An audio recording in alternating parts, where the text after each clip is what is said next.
Dave, what'd they tell you? Nothing. Okay, she was life flighted here. Yeah. These are Natalie and John Shirilla, parents of Mackenzie Shirilla. Hours ago, they learned their daughter was in a devastating car accident. What this officer is about to tell them will change their lives, and Mackenzie's forever. Okay. No. You want to sit down? Oh my God. What do you say this? There's progress in Alameda, car into a building. 2 are deceased in the vehicle. Daughter's driving. Who died? Mackenzie's boyfriend Dom Russo and their friend Davon were pronounced dead, making Mackenzie a suspect in a potential double murder. Police initially assumed it was an innocent mistake, but as the investigation unfolds, dark secrets will reveal this was far more than just an accident. Dom, if you do not open, you think I'm joking. What do you mean? You know exactly what I mean. You're gonna come open this door right now, or there's gonna be a serious problem. 17-year-old Mackenzie Shirilla, her 20-year-old boyfriend Dominic, and their friend Davon head to a high school party. What seems like a normal night will soon become one of Ohio's most disturbing case. Around 2 a.m., Mackenzie and Dominic are seen smoking. At one point, Mackenzie offers psychedelic mushrooms to the host. This is unlike her. Friends had never seen her use drugs, let alone hand them out. At 3:30 a.m., the group leaves and drives to another friend's place. They hang out for an hour, watching South Park. By 5 a.m., Mackenzie decides it's time to go home. Strangely, she asks to drive instead of Dominic. When Davon asks for a ride, Mackenzie refuses. After an argument, Dominic convinces her to take him. All three get in the car, sealing their fate. At the intersection of Pearl and Progress Drive, CCTV catches the car turning off course from Davon's house. Instead of Pearl Drive, it turns onto Progress Drive, a road that dead ends at a brick wall. The car rapidly accelerates from 30 to over 90 miles per hour. In the final seconds, a sharp turn narrowly avoids a tree, but it's too late. The car slams into the brick wall. At 6:15 a.m., a passerby on a motorcycle finds the wreckage. 10 minutes later, law enforcement arrives. Through their body cams, we witness the horrific discovery.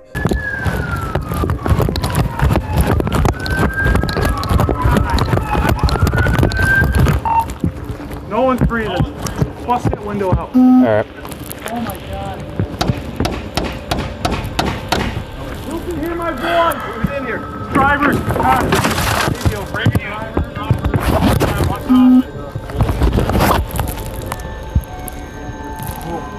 Hey. This is bad, guys. She's alive. We got to get her out. Here, all right. Reach up and unlock this door. Let me see your knife. Let's cut this thing out. There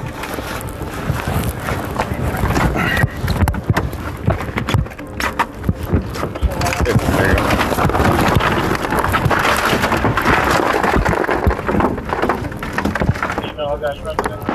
I don't feel anything. I don't feel a pulse. She's breathing. I saw her stomach. Her stomach's cool. Oh yeah, yeah. We got 2 that are gone. Yeah. Okay. Jesus Christ. This is the worst I've ever seen. How old is Dominic Russo? 17? 19? Rest in peace, buddy. Inside, officers confirm 2 victims dead. 20-year-old Dominic in the front seat, 19-year-old Davon in the back. One person survived, the driver, Mackenzie Shirilla. As medics rush to help, investigators try to understand how such a devastating crash could happen. Then they start uncovering alarming details. It looks like they even went off the road up there. They did. But if you're hitting a building that hard, I just can't believe all the people that work up here, that are up here all night long, no one heard. They're in factory type settings. Yeah, well. And it's dark over there. That's insane though. Once they get her out, I'll go over to this building because I think there's a camera on the front of that building. I don't know if it's working, but I can always ask. Appreciate you giving us a call. Yeah. Someone in it, obviously. Yeah. Yeah. Right. Yeah. So that's a bummer. I didn't want to get stuck, and I'm like, I ain't fucking. I don't know what's going on. right. No, I appreciate you giving us a call. Absolutely appreciate it. They fucking were hitting it, man. Yeah. I mean, obviously. Because I saw that front end. They definitely hit it hard. Fucking So destroyed. right. All right, well, what a way to start your Sunday. I guess better than theirs, huh? Right. I appreciate the call, sir. Thank you. Officers filed the crash as an accident, noting the driver appeared to lose control. Mackenzie has POTS, a condition that can cause dizziness and fainting. Officers believe her medical condition combined with drug use likely caused the crash. But one detail worries them. There are no brake marks anywhere. They'll soon discover why. I've personally been told that she did voodoo on him. She was scared that she was going to make him crash the day before the actual crash. I feel like that's what she was trying to do, was crush the car into the wall. As police gather evidence, one officer heads to the hospital to speak with Mackenzie's parents. At this point, all they know is their daughter was in a serious accident. Dave, what did they tell you? Nothing. Okay, she was life flighted here. Yeah, that one or that. Okay. No. What was that? You want to sit down? Oh my God. Oh, dear. Wait, say this. There's progress in Alameda, car into a building. 2 are deceased in the vehicle. Daughter's driving. Who died? I don't know whether, but there's one that we don't know. His name's Jacob. Does anyone know a Jacob? Dom? No, stop. Let him talk. Guys, I know, we've been dealing with this. Your daughter's okay. She's talking to us. I talked to her, okay? Your daughter's alive, okay? Your daughter's alive. She was driving the vehicle, okay? Who's that? Jacob and who? I think, what's the name you said? Dom? Might be. Oh my God. Stop. What's his relation to you? My boyfriend. Okay, yeah, then Dom was in the car. Stop. Oh my God. Are you kidding me? It's right now, it's an ongoing investigation. Speed is definitely a factor. So are drugs. Dom is dead? Dom is dead? Is that what you're saying to me? Look at me. Is Dom dead? There's no always way for me to say anything right now, man. This is a serious situation. Dom with curly. It's the same Dom. Maybe it's a different Dom. It could be a different Dom. Might be a different Dom. What's that? Does she know about their third? No, not at all. We're gonna keep it that way for. Okay, she's getting worked on now. Okay. Full transparency here. There's drugs in the car. She had a bag of mushrooms on her and a scale. Full transparency, guys. I'm sorry, I'm ripping the Band-Aid off. Okay. Drugs in the car. So she was awake, but not awake. So she was like not. In and out of consciousness. Should be fully extracted from the vehicle. IFD. I know she has a severe leg injury. Like I said, she was speaking, and she had her seatbelt on. Yeah, that would probably saved her life. 100% saved her life. She had a seatbelt on. I don't believe the others did. Officers now face a harder task, telling Dominic's parents. They don't even know their son was in an accident, let alone that he's dead.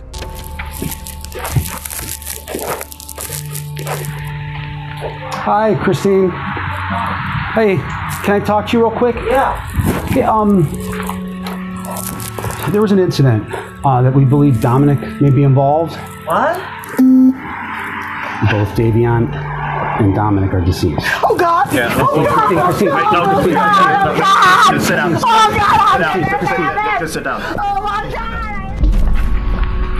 Should I take a seat? So, You know what time it happened at? no, we don't. Right now, what we do know 100% is somebody called it in, somebody passing by at around 6:15, 6:30. Called in, what, the car was just smashed somewhere? Yeah, so what it appears that happened is they were going westbound on Progress from Pearl Road. They went... Right here in Strongsville? Yeah, in Strongsville. That business that's right on Alameda, right where Progress ends, that's dead ends right there, they hit that building. They hit the sign out front and then they hit the building. Would they fall asleep at the wheel or something? Don't know. We don't know that. We don't know that. So 2 kids are dead, my son's dead, another kid's dead, and the girl's in the hospital? She's in surgery right now. Oh my God, huh, Chris? I mean, another family member or a friend or anybody that you might want us to call on your behalf? No. This is a fucking nightmare. Hey, somebody called in at 6:30 in the morning? Between 6:15 6:15, 6:30, yeah. Came upon it, passing it by. Yeah. Oh my gosh.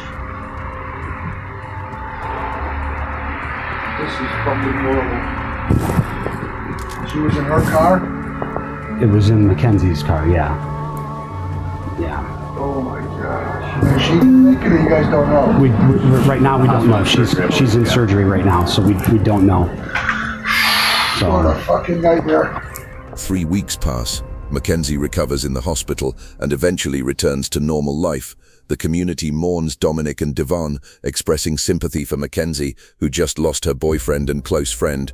But soon, strange things about Mackenzie start to surface. She never attends Dominic or Davon's funerals.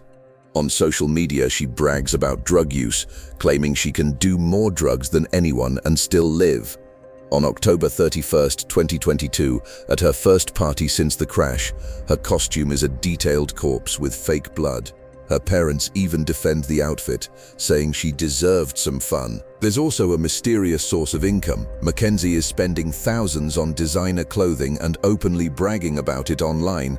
But this strange behavior still isn't enough for police to launch a full investigation. That changes when Dominic's family brings police a video from his phone, recorded just 10 days before the crash. You think I'm joking? You think I'm joking? Like, I'm dead ass. You're gonna come open this door right now, or there's gonna be a serious problem.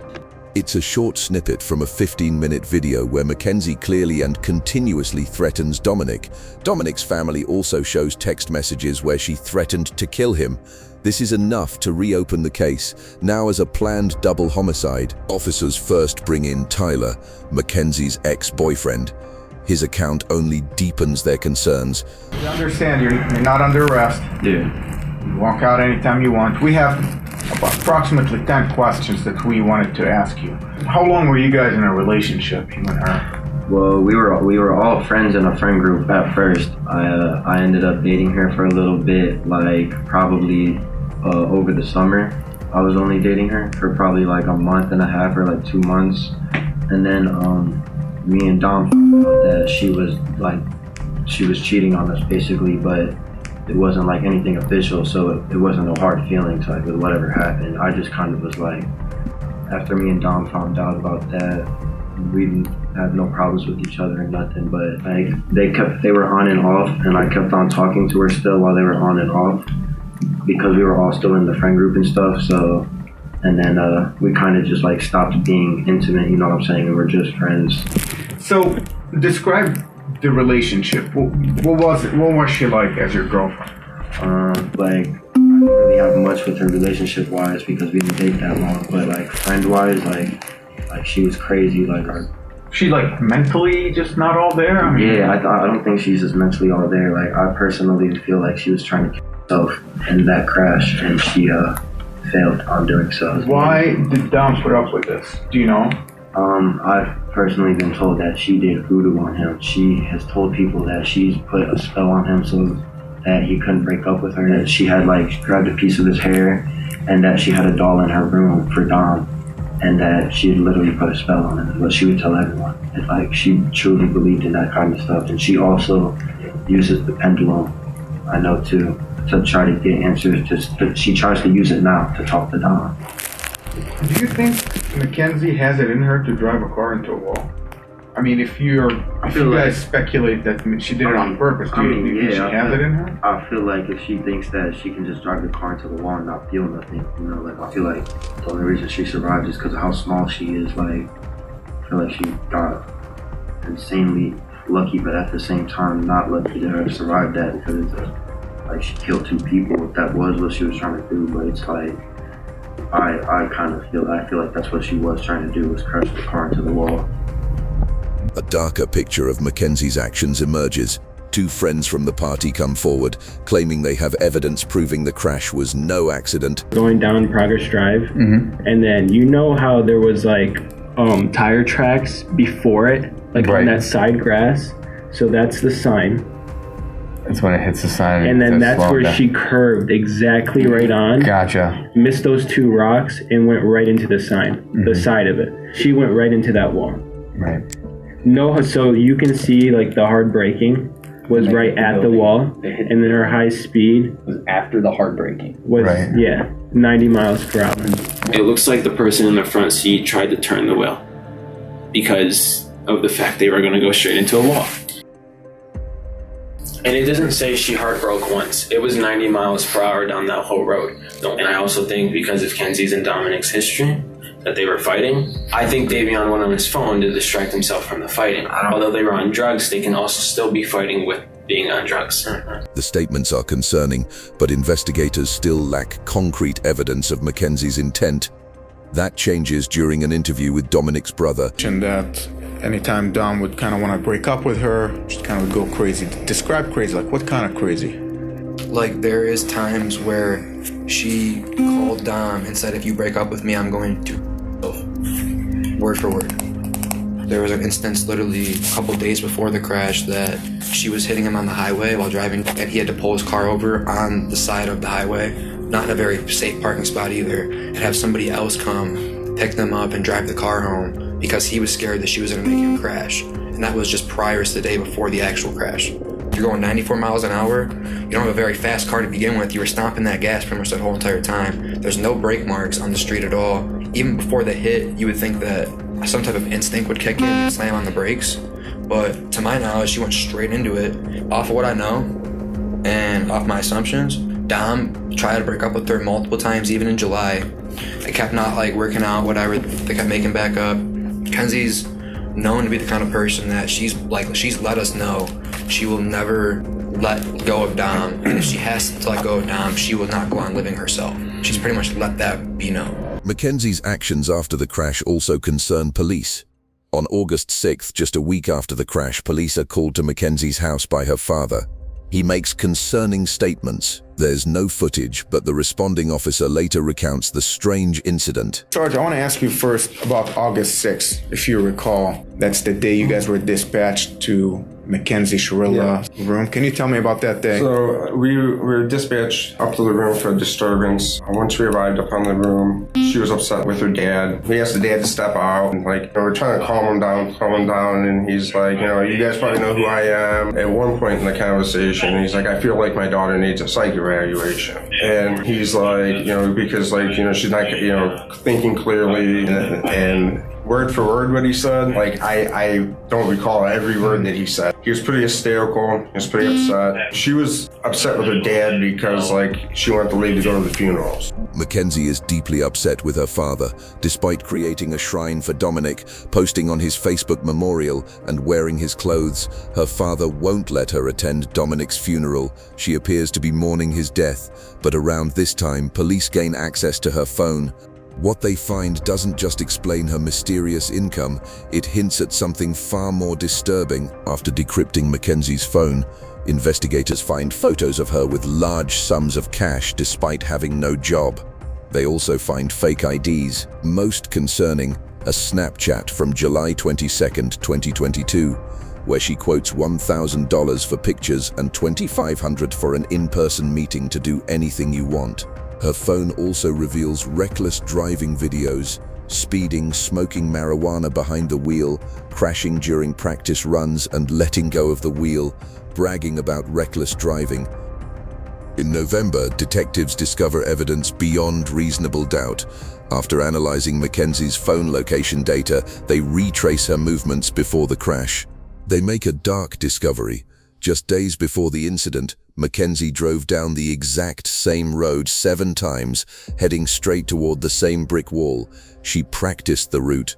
Officers believe they have enough to prove Mackenzie planned the murders. Where's she? I'm back there, pal. Hi, Mackenzie. Step out for me. I'm Detective Hazu. I'm the one who's been investigating the crash. You're under arrest for aggravated murder ×2, okay? Nobody's gonna ask you any questions. Nobody's gonna bother you. Can I have your key, please? Could you please be careful taking this one off so it doesn't break the bracelet, please? You got it. You got it.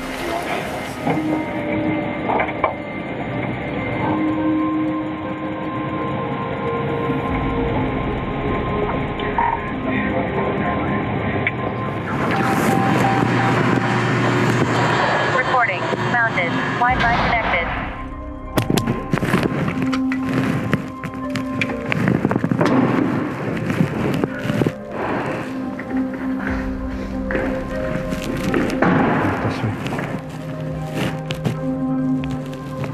Right by that black mat.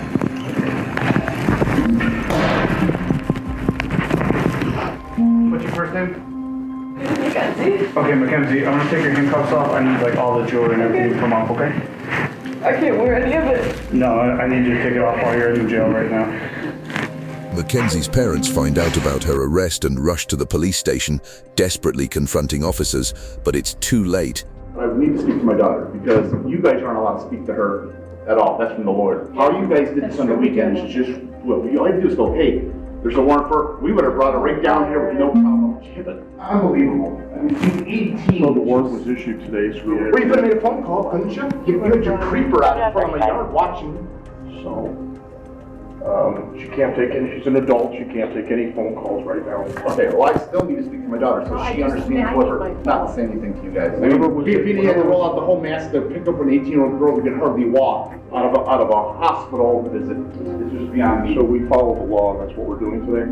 Yep. Am I going to be allowed to have a 2-minute conversation with her? You cannot talk to her while she's here. Why doesn't she get a phone call? If you arrest her, why don't she get a phone call? She was just brought in. They're going to process her. As soon as they get the time for her to make a phone call, she will be able to make a phone call. She's a lawyer. She does have a lawyer. She is 18 years old and she could speak that. Yeah, but she's a dumb 18-year-old that just turned 18. Well, and these guys are going to take advantage of her. She's not allowed to speak to you guys. I'm telling you that. Her from attorney lawyer. can call us. Don't ask her any questions. She's not allowed to speak to you. Her parents demand she not speak without a lawyer. Mackenzie will need one. She's facing consequences in court. Tried as an adult, she opts out of a jury trial, leaving her fate to a judge. Despite defense claims she lost consciousness, the evidence proves otherwise. The prosecution believes she crashed the car as an easy way out of the relationship.